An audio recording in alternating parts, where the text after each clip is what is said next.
아멘.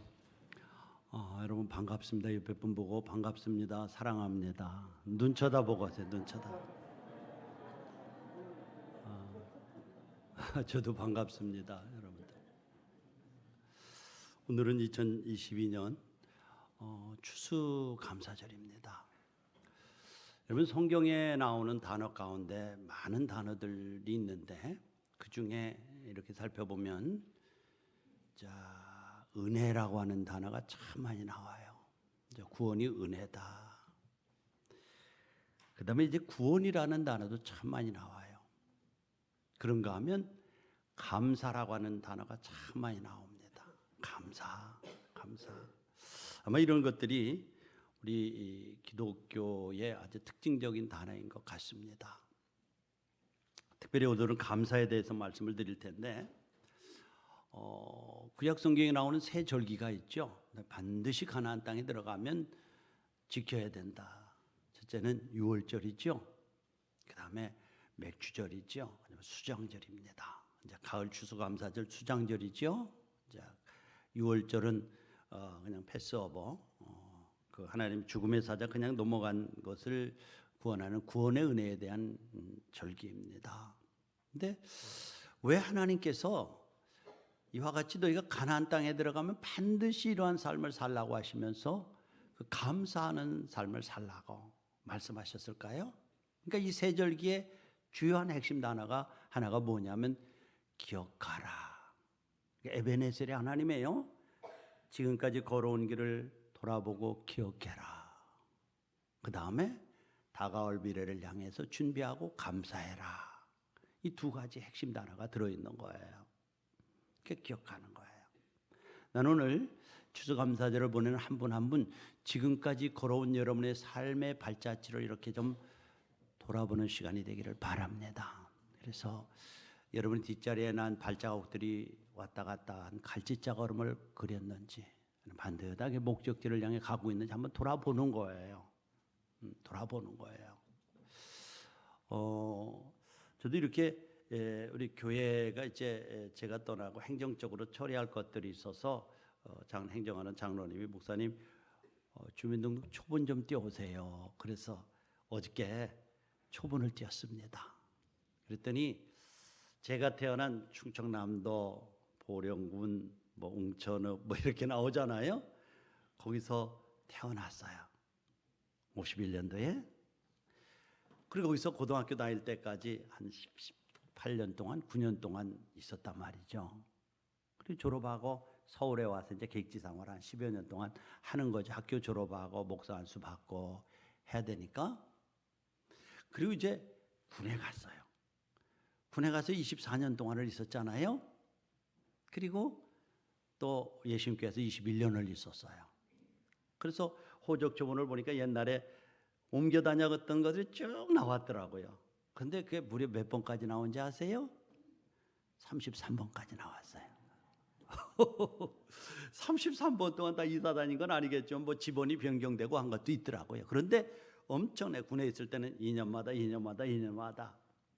그러니까 어떻게 보면 이 시흥은 제가 21년 동안 있었으니까 고향에서 태어난 19년 동안보다도 더 오래 있는 거예요. 그 고향이에요. 그래서 여러분들 어디 여행 갔다가 올 때쯤 되면은 저쪽 서해안 고속도 서해안 그 톨게이트는 위쪽에 오면 아이고 이제 다 왔다 그런 생각이 들잖아요. 오늘 또 차 타고 오는데 그쪽 오니까 다 왔다 그런 생각이 들었어요. 그러니까 여기가 참 21년 동안 우리 교우님들하고 만나면서 사랑을 나눴던 추억들이 참 많이 있구나. 여기가 고향이로구나 그런 생각이 들더라고요. 그러면서 벌써 이제 은퇴를 하고 그렇죠? 삶으로 말하면 내리막이에요. 근데 마침 어저께 우리 고모님이 소천을 하셨어요. 96세. 그래서 거기 분상을 갔어요. 그러니까 아버지 형제들은 이제 다 가신 거예요. 그 다음에 이제 바톤 타치를 제가 한 거예요. 그러면서 지금까지 이렇게 기억해라. 지금까지 걸어온 걸음을 이렇게 기억을 하면서요. 앞으로 남은 삶은 얼마 될지 모르지만 잘 살아야 되겠다. 이제 그런 생각이 들더라고요. 그러니까 일부 예배에서 제가 말씀을 드렸지만 관조라는 얘기를 지난번에도 했죠. 관조. 전체적으로 이렇게 보는 거예요. 젊었을 때는 그냥 아이 키우고 잘 키우고 뭐하고 이 아이 키우면 뭣도 만들고 하면서 토막토막 하면서 그 짧은 것들에 함몰되어 가지고 전체를 못 보잖아요. 근데 이제 나이가 들면은 조금 이렇게 전체가 보여지더라고요. 아, 내 인생길에 그때 태어나서 33번의 이 자리를 옮기면서 여기까지 왔구나. 그리고 21년을 우리 예수님께서 보내고 이제 서울로 들어갔구나. 보이더라고요. 이렇게 보여. 그래서 정말 하나님 앞에서 잘 살아야 된다. 돈 많이 벌어서 잘 산다는 얘기가 아니라 하나님의 뜻대로 잘 살아야 되겠다 하는 이런 생각들이 생기더라고요. 그래서 이 추수감사절은 여러분 적게는 한 해 동안 여러분들이 걸어온 발걸음들을 이렇게 쭉 좀 더듬어 보는 메모리하는 영어로 하는 시간들을 가지시기 바랍니다. 그러면서 정말 이렇게 살아왔는데 교회 생활이나 개인 생활이나 가정 생활이나 생활 가운데 이제 앞으로는 조금 좀 잘 살아야 되겠다. 조금 좀 이 변화를 좀 시도해야 되겠다는 그런 다짐을 갖는 매듭의 시간이 이 추수감사절인 것 같아요. 그냥 흘러가면 매듭이 앉으면 다 풀어져 버리거든요. 그러니까 어느 순간에 1년 동안에 이 매듭을 좀 줘서 풀어지지 않고 또 앞을 향해서 나갈 수 있도록 다짐하는 시간이 아마 추수감사절인 것 같아요. 그래서 교회적으로도 여러분 지금까지 어떻게 그냥 끌려오는 삶을 살았다면 하나님께서 나에게 주신 은사들이 무엇인가를 좀 살펴보고 지금까지 인도하신 그 은혜에 좀 감격하면서 내가 저 교회에서 여러분 이제 직분들이 주어지고 부서들이 들어 피하는 이렇게 구경하는 구경꾼이 아니라 이제는 주인이에요. 같이 우리 예수교회라고는 배를 몰고 애들 뭐 보일러공도 있어야 되고 엔진 떠르는 사람도 있어야 하고 선장도 있어야 하고 방향 가르치는 사람도 있어야 되잖아요. 그래서 스스로 좀 들어오셔서 주인으로서의 자리를 지켜주시기 바랍니다. 이게 건강한 교회예요. 손님이 아닌 교회. 그래서 매듭을 짓고요. 또 이제 2023년도를 향해 가는 거죠. 자, 그런데 성경에 왜 이렇게 감사라는 단어가 그렇게 많이 나와요? 참 많이 나와요. 그러니까 이 세 절기의 주제는 뭐냐면 기억하고 감사해라 이렇게 말하는 거예요. 저도 지금까지 보면요, 이렇게 살아오면서 참 이렇게 걸어온 길을 보면은 내 은혜라는 얘기를 참 많이 쓰죠. 은혜예요. 잘나서도 아니고 똑똑해서도 아니고 주님께서 그냥 여기까지 은혜로 인도하신 거예요. 그러니까 은혜를 생각하니까 너무너무 감사한 거예요. 그래서 감사하는 사람이 되라라고 말씀을 하죠. 자, 근데 감사하는 사람은요, 하나님께 놀라운 또 축복으로 감사의 조건들로 채우셔요. 감사가 없는 사람은 절대로 채우지 않습니다. 감사가 있는 사람은 누리는 삶이에요. 감사는 은혜를 아는 사람의 마음에서 싹이 나서 자라고 또 열매를 맺는 것입니다. 하나님은 감사를 하는 사람에게 놀라운 축복들로 채우셔요. 감사하는 사람들에게. 그 하이든이라고 하는 분이요, 음악가죠. 늘 그 리듬이 있고 막 밝고 막 쾌활하잖아요. 그래서 제자가 물었습니다. 선생님의 노래는 어쩌면 그렇게 늘 기쁨이 넘쳐날 수 있습니까? 하고 물었어요. 그랬더니 하이든이 이렇게 말해요. 하나님께서 내 가슴을 뛰게 하시는데 어찌 내 음악이 기쁨에 뛰지 않을 수 있겠습니까? 하나님이 내 가슴을 뛰게 하시는데 어떻게 내 노래가 기쁨이 넘치지 않을 수 있겠습니까? 하나님께서 내 펜을 움직이시는데 어찌 내 펜이 기쁨으로 달려가지 않을 수 있겠습니까? 하나님이 늘 나와 함께 하시는데 어찌 나에게서 슬픈 음악이 나올 수 있겠습니까? 그러니까 여러분들, 이 감사는 그냥 환경이 좋으면은 자동으로 나오는 게 아니에요. 감사는 반드시 훈련하고 연습을 해야 됩니다. 믿음의 눈으로 바라보고 믿음의 눈으로 해석하고 믿음으로 선포할 때에 그 감사가 더 풍성해지는 거예요. 꼭 기억해. 제가 오늘 또 반복되는 단어를 몇 번 하려고 그래요. 제가 이제 며칠 전에 누구하고 전화하는데 누구하고 무엇을 먹느냐보다도 누구하고 먹느냐가 훨씬 더 좋아요. 그런 얘기를 했잖아요. 힘든 분하고 같이 먹으면 아무리 산의 짐이라도 뭐 좋지 않잖아요. 그런데 거기에 비해서 제가 이런 얘기를 또 했죠. 소유와 누림은 별개의 것이다. 소유했다고 감사하는 삶 사나요? 소유했다고 누리는 삶 사나요? 절대 그렇지 않습니다, 여러분들. 소유했어도 누리지 못하는 삶을 사는 사람이 너무너무 많아요. 제가 그걸 역설적으로 이렇게 했죠. 가난한 부자가 있는가 하면 부자 가난뱅이가 있는 거예요. 뭐예요? 비록 없지만 오늘 주신 것에 대해서 너무너무 감사하고 감격하는 사람이 누리는 삶을 사는 거예요. 우리 비록 가진 것 없고 환경이 힘들어도 오늘 주어진 환경에 감사하면서 감사함으로 반응하면서 누리는 여러분들이 되시기를 축원합니다. 감사하면 누리는 거예요. 그러니까 소유가 누림이 아니다. 그래서 제가 또 인용하는 말 가운데 너희는 이 세상을 살아가면서 정함이 없는 재물에 소망을 두지 말라는 말씀하죠. 한 곳에 머물름이 없어요. 거기에 소망을 두고 살지 말고 오직 우리에게 후히 주시는 하나님, 누리는 하나님께 소망을 두고 살아라. 할렐루야. 주시는 분이 누구세요? 네, 하나님이시고 누리게 하시는 분이 누구세요? 하나님이세요. 어떤 사람은 많이 가졌어도 병상에 누워서 누리지 못해요. 어떤 사람은 많이 가졌어도 마음에 염려와 근심과 걱정이 끊이지 않아서 누리지 못해요. 우리 이제 어저께 가정 얘기를 해서 죄송합니다만은 고모님이 소천하셨어요. 그 아들 중에 하나가 나하고 동갑이에요. 근데 뭐 제법 돈도 많이 벌고 괜찮게 살아요. 그런데 늘 나머지는 다 예수 믿고 그 가정이 화목하고 그 동생들이 7이 되더라고요. 7인데 잘 살아요. 다 믿음이 있어요. 근데 이 친구만은 믿음이 없어요. 그래서 뭐 어저께도 보는데 고모님을 모셔야 되는데 조상들이 오늘까지 잘 인도했으니까 시골로 모셔야 된다. 우리 예수 믿는 친구들 형님 그렇게 하지 말고요. 우리가 편히 가서 볼 수 있고 또 이렇게 아버님을 모셔서 가까이 두고 그냥 편히 합시다. 꼭 거기에 가서 그렇게 할 필요가 있나요? 뭐 결국은 내한테 물어왔어요. 그래서 여보 동생들도 그렇고 지금은 묘에 대해서 그렇게 크게 관심을 가질 때가 아니야. 그죠? 정중하게 모셔서 가까운 데서 그냥 모시고 동생들이 하자는 대로 해. 그래서 이제 이렇게 낙골당으로 이렇게 모시는 걸로 했단 말이죠. 근데 이 사람이 제법 재물도 가지고 있어요. 그런데 전혀 누림이 없어요. 마음에 평안이 없어요. 관계가 꼬여져 있어요.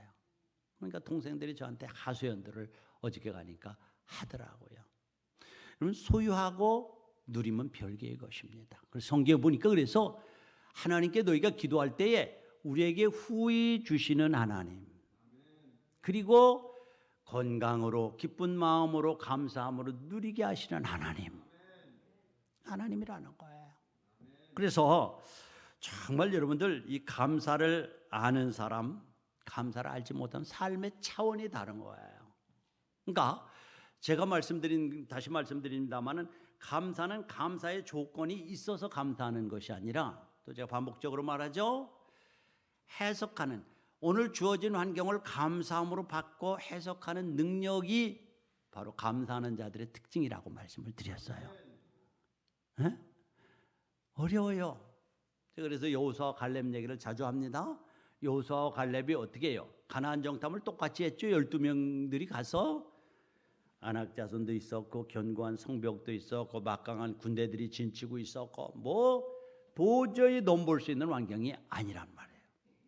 그런데 놀라운 것은 그 환경과 그 여건을 보고 뭐죠? 10명의 정탐꾼이 와서 울면서 불면서 우리는 죽었습니다. 그들 앞에 메뚜기 같은 술안주거리밖에 안 됩니다 하고 울며 불면서 통곡을 했죠.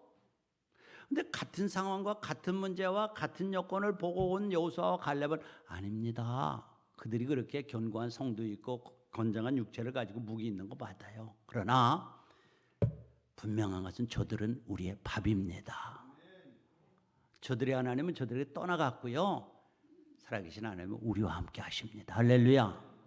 이게 해석이란 말이죠. 그래서 감사하고 찬양하는데 오늘 성경에도 보니까 뭐예요? 하나님의 감사함으로 그의 문에 들어가며, 감사가 있는 자가 어디에 들어간다고요? 천국문에 들어가고 하나님의 궁정에 들어갈 수 있는 자격을 갖춘 사람이 누구예요? 감사를 아는 사람이에요. 감사할 줄 아는 사람이에요. 그리고 찬송함으로 마음에 있는 감사의 마음을 구체적으로 입을 벌려서 행동으로 하나님께 감사할 줄 아는 사람이 누구예요? 하나님의 궁정에 들어가서 그와 함께 거할 사람이라는 거죠. 근데 이 감사는 무 환경이 주어졌다고 자동적으로 되는 것이 아니라, 아까 말씀드린 대로 똑같은 그 안악 자손들의 성벽과 견고한 성읍과 무기들이 있다고 해도 같은 상황을 보면서도 그 같은 상황과 문제들을 하나님의 눈, 믿음의 눈으로 보고 해석할 수 있는 능력을 가지고 있는 것이 감사의 조건이란 말이에요. 나는 여러분들, 우리 예수님교회 정말 힘들고 어렵고 병들고 힘든 상황 가운데 있는 분들도 계시죠? 그것 때문에 너무 위축되지 마십시오. 그것을 보면서 그것을 통해서 하나님께서 나를 통해 이루실 하나님의 놀라운 역사를 믿음의 눈으로 바라보면서 믿음의 언어로 선포하시기 바랍니다. 그럼 하나님께서 뭐라고 그랬죠? 입술에 열매를 지어가신다니까요. 나 입술에 열매를 짓는 나 여호와. 여러분들이 믿음의 눈으로 보고 아까 여호수아 갈렙처럼 그 사실을 믿음의 눈으로 받고 믿음으로 선포하면, 저들의 우리의 밥입니다, 선포하면 하나님께서 입술에 열매를 하나님이 만드신단 말이에요.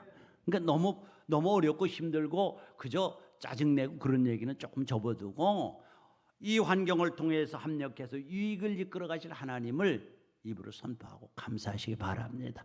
그런 의미에서 이 추수감사절은 돌아보는 거예요. 한 해 동안 어떻게 살아오셨습니까?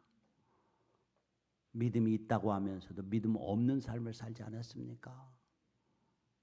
우리가 예수님교회라고 하는 배를 같이 타고 가는 공동체인데도 손님으로 자리를 하고 있지 않았습니까?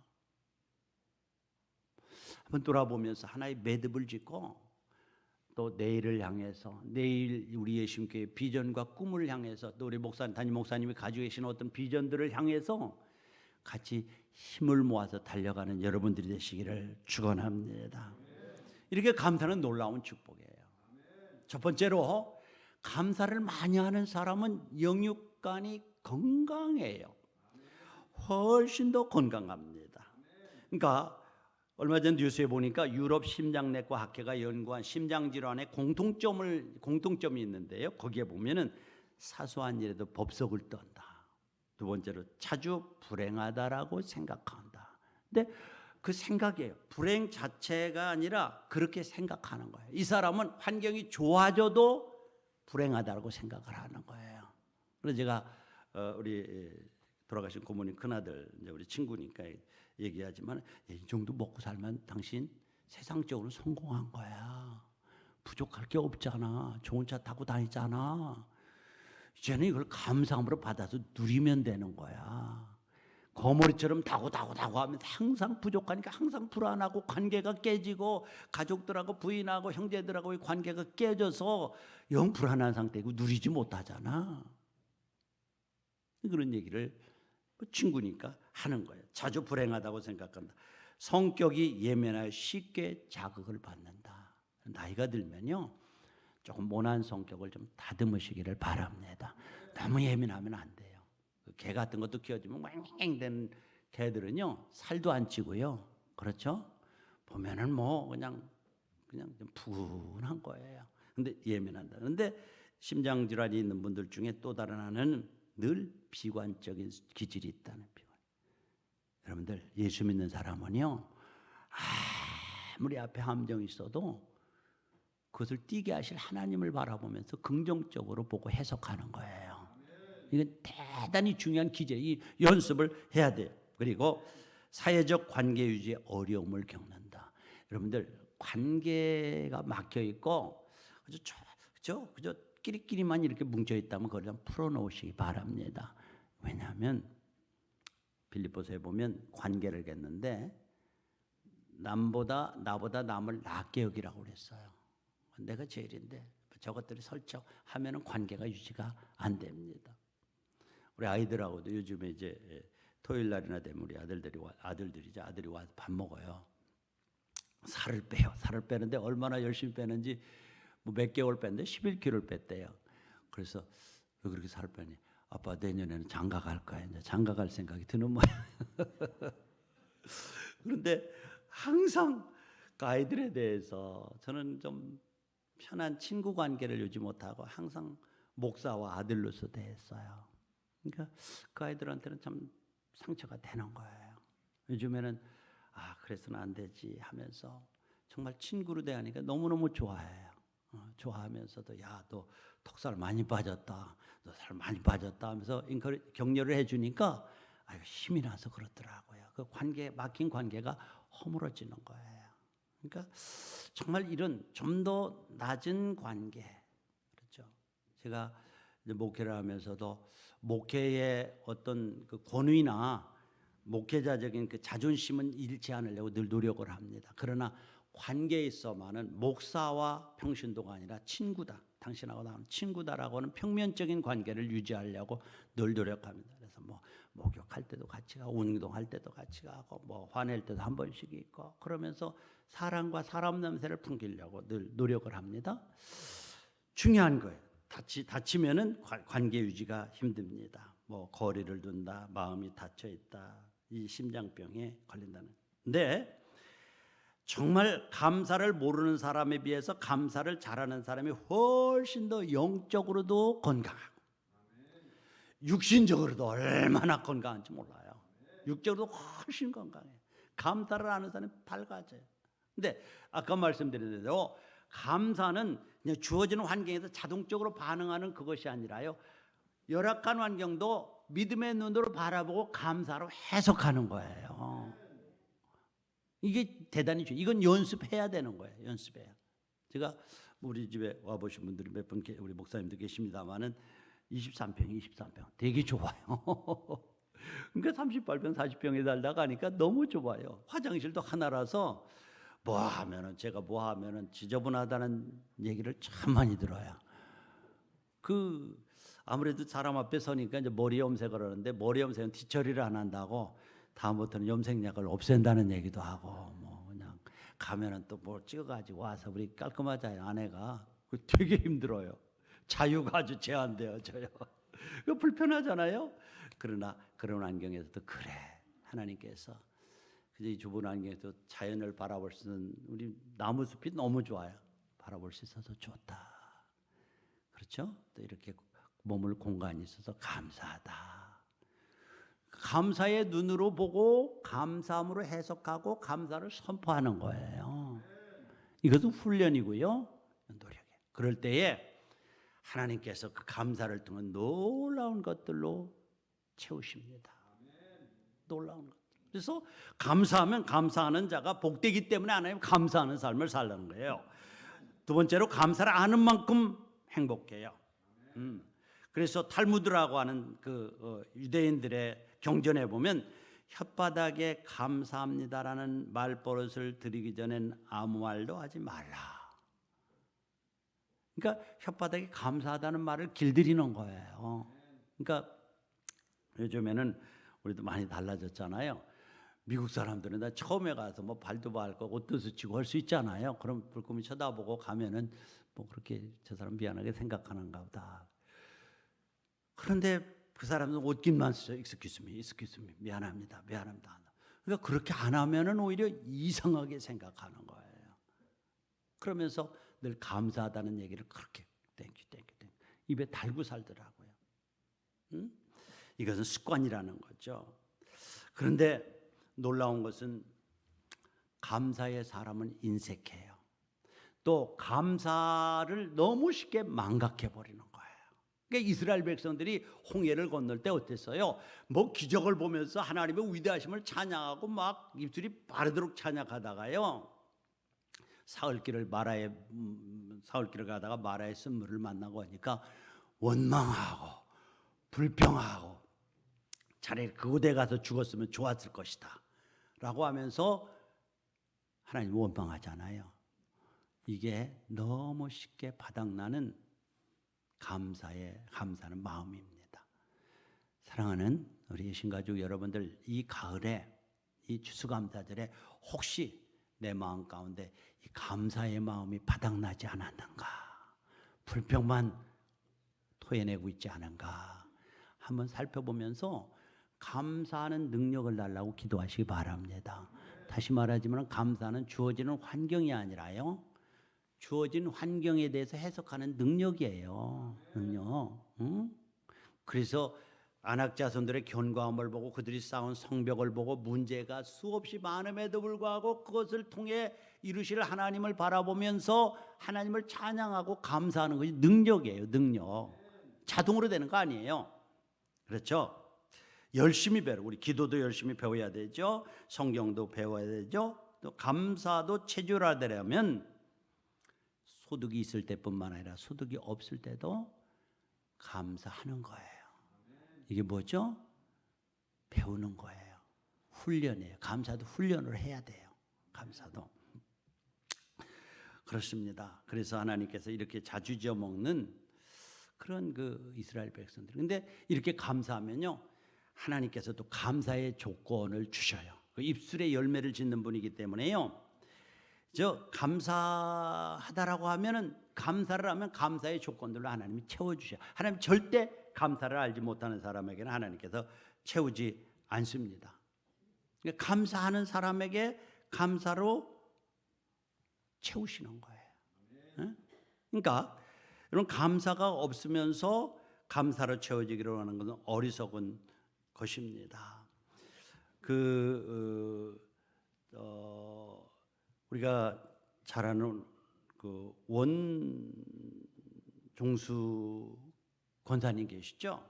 서울대에 들어가서 의대에 들어가서 열심히 공부하고 또 의사가 돼서 인턴을 하면서 첫 월급을 받았어요. 너무너무 감사해요. 나는 정말 평생토록 나를 위해서 뒷바라지하신 어머니와 어머니의 속옷도 사드리고 맛있는 고기도 좀 사드려야지 하고 이제 고깃집 앞을 지나다가 그래도 어머니한테 말씀을 드리고 해야 되겠다라고 생각을 했어요. 어머니 첫 봉급 받았으니까 우리 맛있는 거 드셔요. 어머니 속옷도 제가 사드릴게요 하면서 어머니한테 갔어요. 그랬더니 종수야, 그 봉투 이리 주라 그러는 거예요. 드렸더니 이것은 첫 열매야. 하나님의 것이야. 우리 정말 깨끗하게 그리고 철저하게 하나님 원칙에 따르자라고 하면서 첫 월급을 몽땅 하나님께 드렸어요. 그랬더니 좀 서운한 게 있었지만은 그래도 마음은 기뻤다는. 그런데 한 보름쯤 있다가 보니까 학장님이 자기를 부르더래요. 원정수 씨 이번에 의사고시를 잘 봐가지고 전국에서 1등을 했어. 그래서 그게 축하금이 나왔는데 이거야 하면서 봉투를 주는데 보니까 어머니가 드렸던 헌금보다도 배나 많은 축하금을 받았다는 거예요. 이것은 뭐 특별한 예이지만은 성경적인 원리는요, 감사를 아는 자가 감사의 조건들로 하나님이 채우시는 거예요. 하나님 앞에 너무 인색하고 너무 하나님 앞에 먼저 드릴 때에 먼저 하나님 마음을 드리시기 바랍니다. 예배의 성공자들이 되시기를 바랍니다. 그래서 시편 116편 12절로 14절에 보면은 이렇게 감사할 때에 가져야 될 자세가 뭐라고 말하냐면 감사함으로 그 문에 들어가며라고 말씀을 하는 거예요. 감사. 그러니까 감사할 때 먼저 감사의 마음이 있어야 합니다. 가장 중요한 것이죠. 마음이 없고 아무리 많은 물질, 아무리 많은 산의 진미를 하나님 앞에 드려도 너희는 내 성전 뜰만 밟고 가는 것이지 나에게 올바른 예배를 하는 자가 아니라고 성경이 말씀을 하고 있어요. 우리 시편 116편 12절 10서부터 14절까지 한번 읽어볼까요? 시작. 내게 주신 모든 은혜를 내가 여호와께 무엇으로 보답할까? 내가 구원의 잔을 들고 여호와의 이름을 부르며 여호와의 모든 백성 앞에서 나는 나의 서원. 이 세 가지가 나오죠. 무엇으로 보답할까? 은혜를 무엇으로 보답할까? 하나님 앞에 감사할 때에 막연한 감사의 생각이 아니라 그 마음, 물질이 아니라 그것 감사 가운데 감사의 마음이 있어야 된다는 거예요. 그러니까 먼저 하나님을 진실로 예배하는 예배가 있어야 된다는, 이것 없으면 안 돼요, 여러분들. 우리 이사야 1장 11절로부터 한번 쭉 읽어볼까요? 시작. 여호와께서 말씀하시되 너희의 무수한 재물이 내게 무엇이 유익하뇨? 나는 순양의 번제와 살진 짐승의 기름에 배불렀고 나는 숫송아지나 어린 양이나 순염소의 피를 기뻐하지 아니하노라. 너희가 내 앞에 보이러 오니 이것을 누가 너희에게 요구하였느냐? 내 마당만 밟은 뿐이라. 헛된 재물을 다시 가져오지 말라. 분향은 내가 가증 여기는 바요 월삭과 안식일과 대회로 모이는 것도 그러하니 여호와 성령아 올라가래가는 견디지 못하겠다. 이제 쭉 보면은요, 견디지 못하겠다. 너 월삭도 지키고 양도 가지고 소도 가지고 내게 오는데 이것 견디지 못하겠다. 또 뭐라고 말씀하냐면 그러한 예배는 내게 짐이 된다. 14절에 보니까 내게 짐이 된다는 거예요. 그들이 많은 재물을 가지고 하나님 앞에 드리는데 내게 짐이 된다. 내게 무거운 짐이라. 지기에 곤비했다. 그래서 그 결과 뭐예요? 15절에 보니까 이러한 제사, 많은 재물만 가지고 내게 드리는데 너희가 손을 펼 때에 내가 눈을 너희에게서 가리고, 눈을 돌린다는 거죠. 그러니까 여러분들, 재물만 가지고는 하나님 앞에 올바른 감사가 되지 않는다는 거예요. 그것 가운데 감사의 마음을 먼저 담아 드리는 거예요. 두 번째로 성경 시편 16절에 보면은 뭐라고요? 여호와께만, 여호와의 이름을 부르면 감사의 대상이 누구예요? 여호와 하나님입니다. 그분만이 여러분의 감사의 대상이에요. 아까 우리 고모 큰아들 친구한테 얘기하면, 우리가 이 정도 되는 것은 우리 조상님이 잘 도와주셔서 그러니 묘자리를 잘 써야 돼, 이렇게 말씀하세요. 그래, 우리 고모님 정말 권사님으로 기도 많이 하셨어요. 그런데 이런 생각들을 가지고 막연하게 그 조상님 신에게 잘해야 된다는 생각을 가지고 있어요. 아니요, 예배의 대상은 오직 하나님 한 분인 뿐임을 믿으시기 바랍니다. 한 분이. 그 다음에 세 번째로 여기 116편 이하에 보면 나의 소원을 하나님께 갚으리로다. 그러니까 물질, 그것에 대한 물질이에요. 재물이에요. 감사의 구체적인 표현의 내용물이에요. 그러니까 먼저는 마음이 있어야 되고, 그 대상은 세상이나 조상이 아니라 하나님이어야 되고, 구체적으로 정성을 담아서 하나님 앞에 드리는 거예요. 오늘 여러분들 추수감사절이라 아마 준비하셨을 거예요. 먼저 마음을 담으시기 바랍니다. 적고 많고 그게 문제가 아니에요. 그리고 하나님께로 온 것을 하나님께 드린다라고 하면서 그 찬양의 대상이 하나님임을 확실히 고백하십시오. 그리고 정성껏 하나님 앞에 드리시기 바랍니다. 그럴 때 하나님께서 우리의 감사를 받으신다는 거예요. 왜 우리의 삶이 그렇게 황폐해집니까? 교회 다니는데도 왜 그렇게 황폐해집니까? 바로 하나님을 향한 올바른 예배의 삶을 살지 못하기 때문이라고 성경은 말씀하고 있습니다. 성경에 보면은 학개서 1장 6절을 한번 봅시다. 학개서 1장 6절 시작. 너희가 많이 뿌릴지라도 수확이 적으며 먹을지라도 배부르지 못하며 마실지라도 흡족하지 못하며 입어도 따뜻하지 못하며 일꾼이 싹쓸 받아도 그것을 구멍 뚫어진 전대에 넣으면, 정말 놀라운 말씀이죠. 너 열심히 벌어서 넣는데 내가 전대에 구멍을 뚫어버렸다는 거예요. 왜 삶이 이렇게 황폐해지는 거예요? 그 뒤에 보면은 9절에 보면은 내가 빠르게 그것을 가지고 집으로 가져갔으나 내가 불어버렸느니라. 하나님이 한 번 불어버리면은 남는 게 없단 말이죠. 전대에 구멍을 뚫고 그리고 불어버렸. 심통난 하나님, 심술구지 하나님, 심술쟁이 하나님이세요. 그렇게 황폐해진 이유는 너희가 믿음이 있다고 하면서 하나님을 향한 올바른 예배의 삶을 살지 못하기 때문이라는 거예요. 원인이 그것 때문에 너희 삶이 그렇게 황폐해졌다는 거예요. 이 추수감사절 이날에 정말 우리의 삶을 돌아보면서 구멍 뚫린 전대에 넣는 일에만 열심히 하지 않았는가? 하나님을 향한 예배의 삶이 허물어져 있는데 쌓아놓는 일에만 열심히 하지 않았는가? 그런데 그것을 하나님은 구멍을 뚫어버리고 풀어버린대요. 얼마나 무서운 말씀이에요. 사랑하는 우리 예신 가족 여러분들, 오늘 정말 감사의 능력을 달라고 기도하시기 바랍니다. 감사는 주어지는 환경이 아니라 환경을 해석하는 능력이라고 말씀드렸죠? 꼭 기억하세요.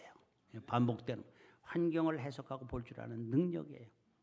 오늘 어려움과 고통이 있지만은 주님이 나와 함께 하심을 믿고 로마서에 있는 말씀처럼 하나님을 사랑하는 자 곧 그 뜻대로 부르심을 입은 자들에게는 이 고통까지 통해서 유익을 이루실 하나님을 믿기 때문에 우리는 현상만 보고 불평하고 원망하는 자들이 아니라 그 너머에 계신 하나님의 손길을 보면서 찬양할 수가 있는 거예요. 이렇게 보면은 환경을 해석하는 능력이 믿음이에요. 믿음. 언젠가 제가 이 광고를 이 말씀을 드린 것 같아요. 그 전광 씨라고 하는 분이 쓴 에세이에 보니까 감사는 좋은 여건에 대한 반응이 아니라 믿음의 눈으로 보고 해석하는 능력이다. 믿음의 눈으로 보고 해석하는 능력이다. 감사는 좋은 환경에 반응하는 반응이 아니라 믿음의 눈으로 보고 해석하는 능력이다. 그런데 그분이 평생 감사라고 하는 그 유머러스한 내용에 보면 자기가 머리가 이렇게 벗어졌다는 거예요. 벗었다는 거예요. 그런데 감사할 것이 많다는 거예요. 거기도 첫째로는 대머리는 여성에게 거의 없는 현상이다. 그러므로 모든 여성은 감사해야 한다. 여자분들은 대머리가 없는 것 같아요. 그런데 대머리 없는 거에 대해서 감사해 보신 적 있어요? 그러니까 우리가 살아가면서 너무 당연한 것으로 나는 당연히 건강해. 나는 당연히 이렇게 살아야 돼. 너무 감각 없이 받는 때가 있어요. 그러니까 좁은 여건에 가면 이것에 대해 불평하고 좋은 데 가면 그때 호호하다가 그 호호함이 얼마 못 가고 그러는 거예요. 환경에 대해서 반응하는 거는. 또 이분이 이래요. 유머러스한 얘기. 하나님의 사랑을 받는 자가 대머리가 된다. 날마다 앞니말을 하나님이 쓰다듬어 주시기 때문에 그렇다. 뭐 그러면서 엘리사도 대머리였다. 엘리사가 대머리였거든요. 응? 비교적 목회자들이 대머리가 된 사람이 많다. 그래서 엘리사도 대머리였으니까 위로가 된다는 거죠. 비누, 샴푸, 물을 상당히 절감할 수 있다. 절감할 수 있다. 우리 지난번에 얘기했잖아요. 우리 장 목사님, 장로님들 아시는데 충청도 이발을 하는데 가서 5,000원이라도 5,000원 주니까 2,000원을 되돌려줬대요. 그래서 왜 더 돌려주시니까 저도 양심이 있지. 몇 번 가위질 몇 번 했다고 다 받냐고. 절약이 되잖아요. 그래요. 하나님을 편하게 해주시니 감사하다. 머리카락을 날마다 세시는 일이 번거롭기 때문에 그렇다. 이렇게 우스운 얘기들이에요. 그러나 우리 정말 감사하는 사람은 어떤 특별한 일 때문에 감사하는 것이 아니라 평범한 일상 가운데서 감사를 발견하고 감사로 해석하고 결함사할 줄 능력을 가진 사람들이 정말 믿음의 소유자들이고 하나님께서 축복하는 사람들임을 믿으시기 바랍니다. 결론적으로 말씀드립니다. 우리 기독교의 단어 가운데 감사라는 단어가 수없이 많아요. 이스라엘 백성들도 가나안에 들어가면 꼭 감사하는 삶을 살라고 세절기를 주신 거예요. 감사의 의미에는 기억하라, 메모리, 기억해라. 지금까지 인도하신 하나님. 정말 저는 기억할 때마다 은혜라고 하는 단어밖에 생각나는 게 없어요. 여기까지 왔던 은혜. 그리고 내일 내 삶을 이끄실 하나님을 기대하면서 감사하라. 한 해 동안 잘 매듭을 짓고요. 내년을 향한 거룩한 다짐을 하시고요. 하나님, 환경이 힘들고 어려워도 불평하지 않고 이것을 통해 하나님이 이루실 놀라운 역사를 바라보면서 감사하는 자가 되게 해주세요. 그렇게 기도하세요. 그러면 하나님이 반드시 감사의 조건들로 채우실 줄로 믿습니다. 하나 더 부탁드리는 것은 지금 연말에요. 이 연말에 여러분들 교회에서 여러 가지 직임들을 피하려고 하지 마세요. 또 교회는 늘 조건이 갖춰진 사람들이 오는 것이 와서 하는 것이 아니라 하면서 갖춰진다는 얘기를 해서 아주 그냥 기가 닳도록 하죠. 하면서 완벽한 사람은 하면서 그러니까 부족해도 들어와서 일을 하면은 그 일을 통해서 하나님께서 여러분의 지경을 넓힐 뿐만 아니라 여러분을 놀랍게 축복하십니다. 감사함으로 누리는 여러분 되시기를 축복합니다. 좋으신 아버지 하나님 감사합니다.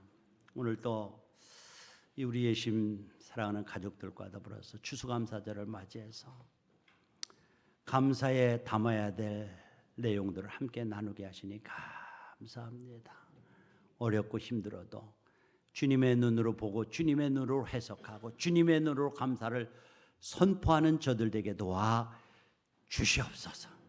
감사를 하는 저들에게 영과 육이 강건하게 하여 주시옵소서. 하나님 정말 내일의 비전을 꿈꾸면서 우리의 신교회가 새로운 목사님을 모시고 일취월장하고 도약할 수 있는 계기가 되게 도와 주시옵소서. 예수님의 이름으로 기도하옵나이다. 아멘.